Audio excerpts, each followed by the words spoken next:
everyone, and welcome to this video series on letter formations.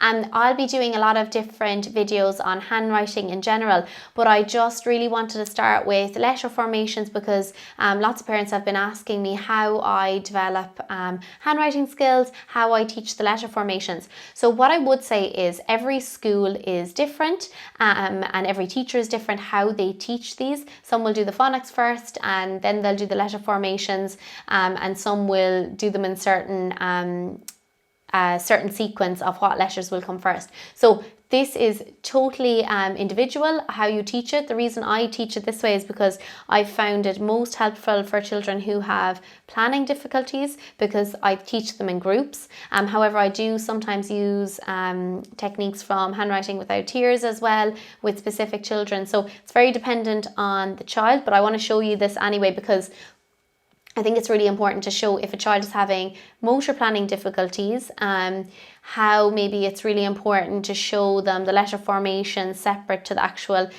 physical aspect of writing. So when a child is learning letter formations, I would often see it from an OT perspective in that the plan is the most important, the correct plan. So I try and do, errorless learning around that so that they don't learn the wrong plan. So if you allow a child to copy a letter without seeing how the plan is done, oftentimes they'll do it incorrectly. For example, if you show them the letter A and it's been completed, lots of children when they first see that will see, kind of a circle and then a line coming off the bottom of it. It pretty much, makes that, but it's not the correct plan. The same with if they see something like B or D, they'll often start from the bottom and they might go up and then they might just wrap it around at the bottom.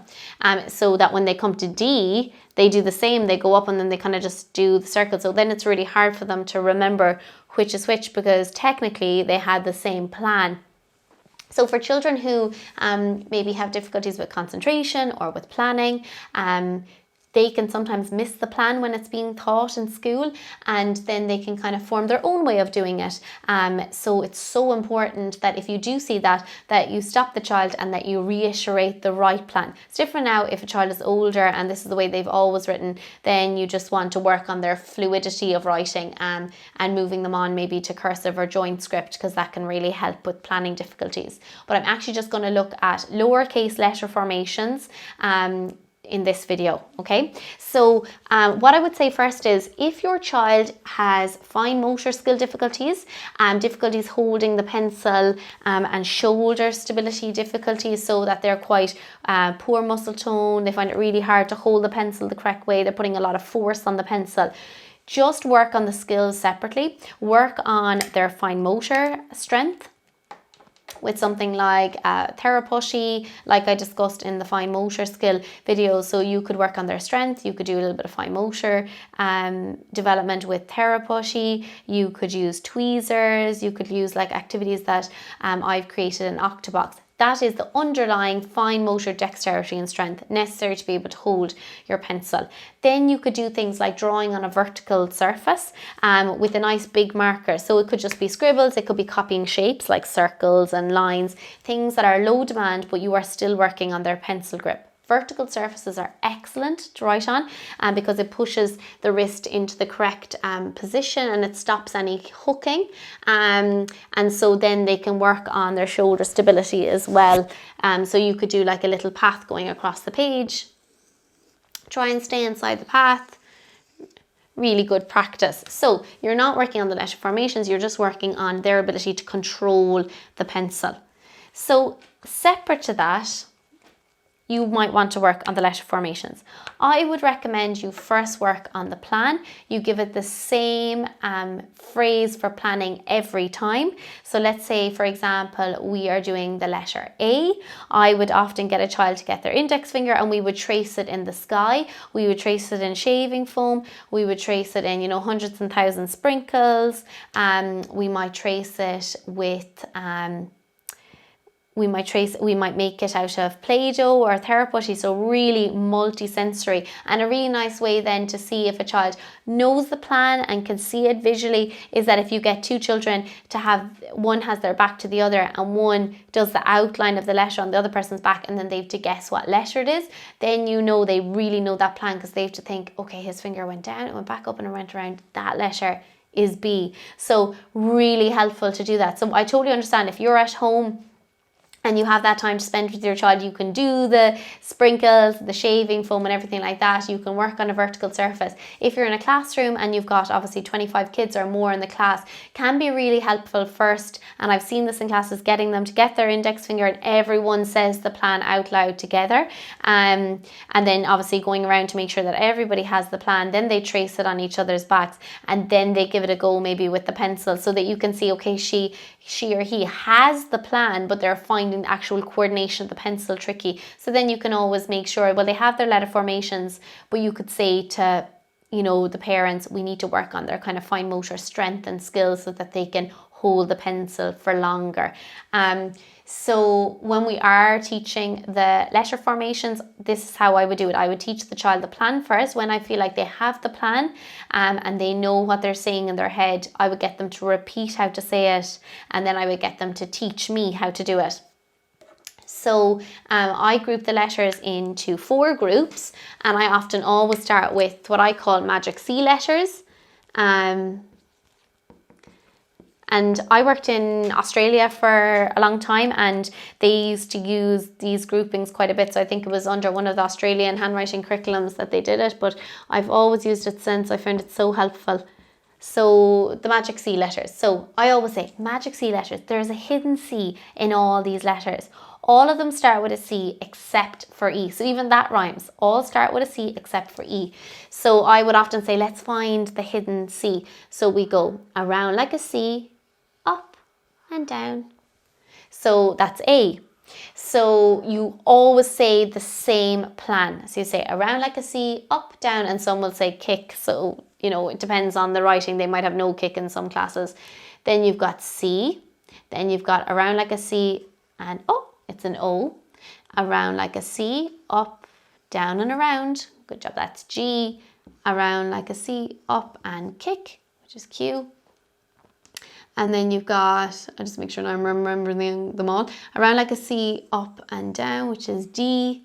And then a line out, finish with a C, which is E. So I hope I've remembered all of them there. I'm just going to make that E a little bit bigger. But I'll attach them anyway below so you know what ones I'm doing. Now, if your child is learning them differently in school and they're doing very well and they're able to go with the curriculum that's going on in school, this is mainly for if you feel that, you know, letter formations, they've moved beyond letter formations in school, or maybe your child is coming home and they're really struggling at home, just so that you know the plan of how the letters should be done. So all of these start with a C except for E. The second group of letters then is the bounce letters. Sometimes I'll actually get kids to get a bouncy ball so that they can see what I mean by it. So bounce letters. So the bounce letters, I always draw a ball and I draw it going down. So I always say to kids, if I throw a bouncy ball off the ground, what happens? And they might say it bounces back up. And I say, exactly. But where do we always have to start from? We have to start from the top. So we start at the top of the ball and then we bounce it off the ground. So our bounce letters always start at the top. They start at the top, they go down, they bounce back up and they go around. B, they bounce down, they bounce up and around. H, bounce down, bounce up, in and out, that's K. Bounce down, bounce up, jump, jump, which is M. Bounce down, bounce up, which is N. Bounce down, bounce up and around, which is P. And then bounce down, bounce up, which is OR. So then you've got your bounce letters. So when you are teaching the letter formations, I wouldn't try and focus on all the other aspects of writing, like spacing and line placement and things like that. Yes, you want to show them that, you know, the B, the H and the K, there are tall letters. Often I'll actually teach them first, and then I'll teach M, N and R together, and then P. But you don't want to be working on too many different areas, because then that's not really the just right challenge for that child. It's too many different components. So start first with them knowing the letter formations, then practice them writing it, and then you can work on line placement and spacing. Is this a tall letter? Is it a middle letter? Is it an underlying letter? So really putting them into those categories can really help for children with motor planning difficulties. So before they ever move on to writing sentences, you have to make sure that their letter formations are automatic, or else they're just going to really struggle, and then the legibility of their writing is going to be really, really difficult for them. So I'm going to rub them out, and I'm going to go on to the next group.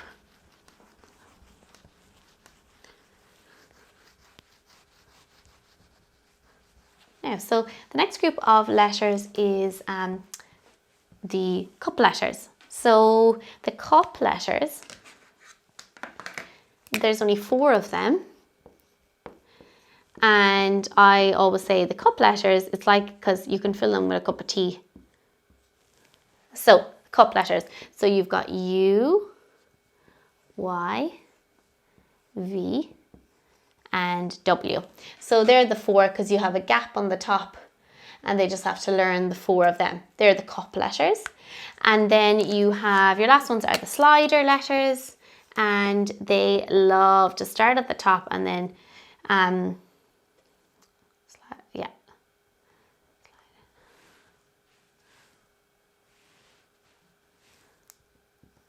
slider letters.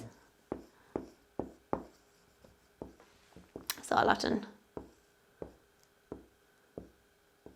draw a little slide, and I'll say, ooh, they start at the top, and they slide down. So for those letters you have L, I, J, S, X, T, F, hopefully I have all them, Z.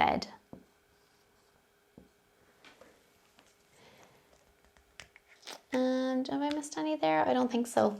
Yeah,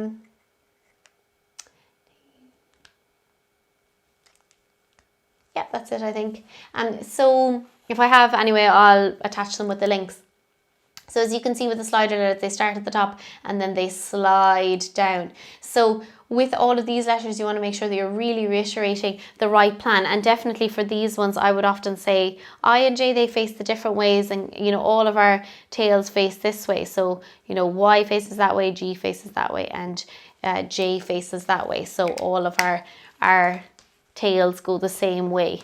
So that's the way that I group them into the 4 groups, or else I'll go along with the curriculum that the child is doing in school if that's going really well. But definitely reiterate the plan without picking up a pencil first, so they know that plan, then pick up the pencil, work on it that way, then move on to, you know, their line placement, their spacing, and then you can move on to your writing the sentences. So I'd love to hear your opinion on this. Also, what strategies you use in school, how you kind of structure the stations in junior infants around kind of fine motor skills and developing that.